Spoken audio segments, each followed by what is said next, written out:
के चरणों में कोटि कोटि प्रणाम, मैया पार्वती के चरणों में कोटि कोटि प्रणाम, सभी देवी देवताओं के चरणों में कोटि कोटि प्रणाम। दोस्तों, आप सभी के बीच में बहुत ही प्यारा और नया शिव चर्चा गीत गाने जा रही हूँ। अगर आप सभी को अच्छा लगे तो वीडियो को लाइक शेयर एंड कमेंट कीजिएगा और चैनल पर नए होंगे तो चैनल को सब्सक्राइब जरूर कीजिएगा। दोस्तों,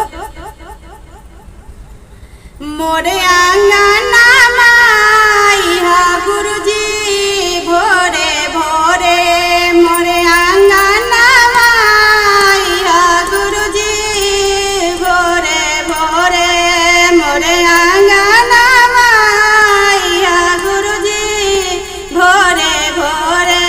हमारो आंगना के सासू पुजारी ने, हमारो आंगना के सासू पुजारी ने रौर चरण पकड़ी है गुरुजी भोरे भोरे।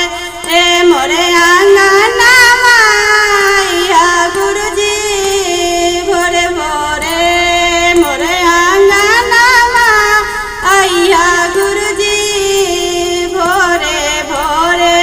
हमारे आंगना के ननदी पुजारी ने, हमारे आंगना के ननदी पुजारी ने रौर भोगवा लगई है गुरुजी भोरे भोरे, राउर भोगवा लगई है गुरुजी भोरे भोरे।